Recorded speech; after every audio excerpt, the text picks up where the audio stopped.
गुरु प्यारी साध संगत जी, राधा स्वामी जी। प्यारी साध संगत जी, आज की साखी बटाला शहर के एक मौलवी साहिब की साखी है। एक बार बटाला की एक मुसलमान महिला जिसका नाम बीबी हशमत था, कुछ सत्संगी बीबियों के साथ संयोगवश डेरे आई। कुछ दिन सत्संग सुना और जाते समय महाराज जी से नाम भी ले गई। नाम लेते समय जब उस बीबी ने बताया कि वह मुसलमान है, तो हजूर ने पूछा, बीबी तेरे घर वाले तुझे परेशान तो नहीं करेंगे? तो उसने बड़ी दलेरी से जवाब दिया, मैं तो रब का नाम ले रही हूँ। रब का नाम लेना कोई गुनाह तो नहीं है कि मुझे लोग परेशान करें। हजूर उसके जवाब से बहुत खुश हुए और नाम दे दिया। वह बीबी हिम्मत वाली और मेहनती थी। वापस घर आकर बड़ी लगन के साथ नियम पूर्वक भजन सिमरन करने लगी। असल में तो भजन और अभ्यास है भी मेहनती लोगों का काम। नाजुक मिजाज और कमज़ोर दिल वाले क्या भजन करेंगे? भजन तो मन को रोकना और जवानी की मौत मरना है। बीबी हशमत ने खूब मेहनत की।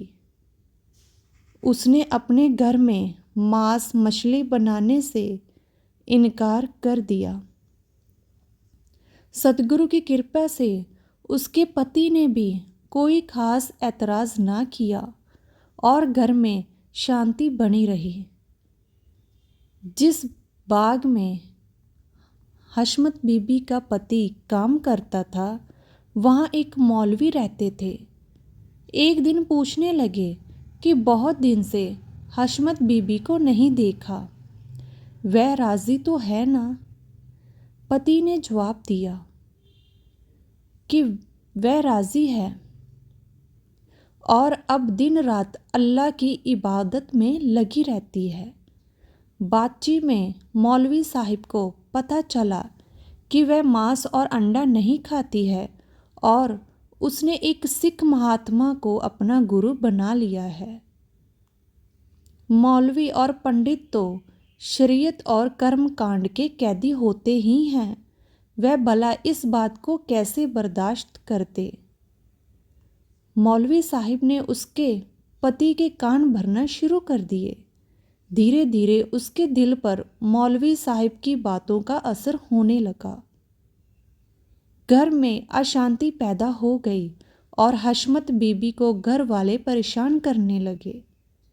कुछ दिन बाद बात यहाँ तक बढ़ गई कि मौलवी साहिब ने कह दिया कि इन दोनों का तो निकाह कायम ही नहीं रह सकता और हशमत बीबी के पति को चाहिए कि उसे तलाक देकर घर से निकाल दे। हशमत बीबी बाल बच्चों वाली प्रौढ़ स्त्री करे तो क्या करे और जाए तो कहाँ जाए? बहुत दुखी और परेशान होकर गुरु के पास आई और आंसू भरे नेत्रों से हजूर को सारा हाल सुना दिया। हजूर ने उसे दिलासा दिया और फरमाया, कोई बात नहीं, भजन सिमरन करते रहो। पति को मिठास से समझाने की कोशिश करो और उनके कहने के अनुसार काम करती रहो। हशमत बीबी वापस घर आ गई। आगे का वृत्तांत मौलवी साहिब के शब्दों में दिया जाता है, जैसा कि उन्होंने खुद ऐसे सुनाया था। मैं रात की नमाज के बाद अपने कोठड़ी का दरवाज़ा बंद करके और रोशनी गुल करके नफल पढ़ने लगा। अभी मैंने नफल शुरू की ही थी कि कोठड़ी में एक बिजली जैसी तेज रोशनी हो गई और उसमें से एक शख्स निकला जिसकी सफ़ेद दाढ़ी थी, कद लंबा था और सफ़ेद लिबास पहने था। उसका जमाल और जलाल ऐसा था कि उस पर निगाह न ठहरती थी। उसको देखकर मैं घबरा गया और कलमा नमाज वगैरह सब भूल गया।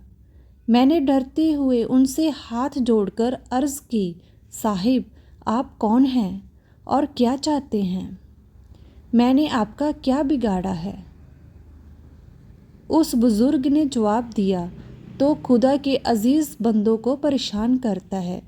सुबह होते ही हशमत बीबी और उसके हामिद के पास जाकर उनसे माफ़ी मांगो, अपनी गलती को स्वीकार करो और उन दोनों के साथ हमारे पास पहुँचो। इतना कहकर वह बुज़ुर्ग गायब हो गए। मेरे दिल पर अजीब हैरानी और दहशत छा गई। नींद गायब हो गई। उस बुज़ुर्ग की सूरत आँखों के सामने घूमती रही।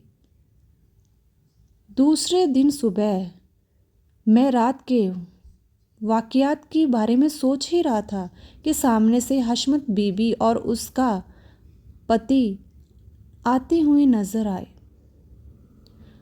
उन्हें देखकर मेरे जिस्म में कंपी आ गई।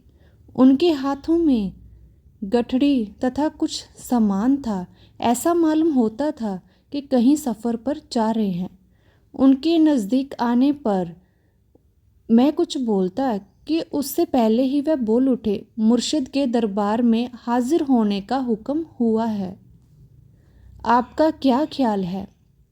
मैंने फ़ौरन कहा, मैं भी आपके साथ चलूँगा। मेरी इस जवाब से उनको ज़रा भी हैरानी ना हुई, बल्कि हशमत बीबी ने मुस्कुराते हुए कहा, मुर्शिद का ऐसा ही हुक्म था। मेरे दिल में ख्याल आया कि शायद रात के वाक़यात का इसको शायद पता है। मैं उसका जिक्र करने लगा था कि हशमत ने कहा, रात को मुर्शिद मेहरबान का दीदार हासिल हुआ तो उन्होंने फरमाया कि मौलवी साहिब को साथ लेकर हमारे पास आओ। हमने मौलवी साहिब को समझा दिया है। अभी हम डेरे की कुछ दूरी पर ही थे कि हजूर महाराज साहिब चंद सत्संगियों के साथ आते हुए दिखाई दिए और उनकी ओर देखा तो देखता ही रह गया। वही सफ़ेद दाढ़ी, लंबा कद और सफ़ेद लिबास था। पास आने पर मुझे देखकर ज़रा सा मुस्कुराए और फरमाया, मौलवी साहिब आप आ गए, बहुत अच्छा किया। हशमत बीबी और उसके पति ने महाराज जी के सामने सिजदा किया, लेकिन महाराज जी ने पैर पीछे हटा लिए।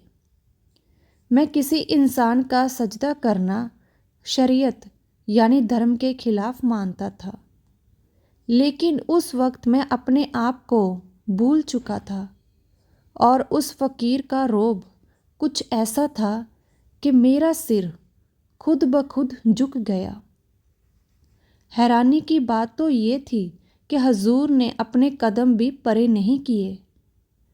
मेरे सिर का कदम मुबारक को छूना था कि मुझे अपने आप को होश ही ना था। एक ना बयान की जा सकने वाली खुशी थी। वो दिल पर ऐसी खुशी छा गई कि हजूर ने फ़ौरन अपने हाथों से मेरा सिर ऊपर कर दिया, लेकिन मेरा दिल चाहता था कि उन कदमों में लिपट जाऊं। हजूर ने मुझे एक मुसलमान सत्संगी मियाँ चिराग दिन के हवाले कर दिया और कहा, ये हमारे पुराने वाकिफ़ हैं, इनका अच्छी तरह से ख्याल रखना। मगर मेरा अब ख्याल क्या रखना था। मैं तो मियाँ चिराग दिन की कोठड़ी में पहुँचते ही चारपाई पर लेट गया।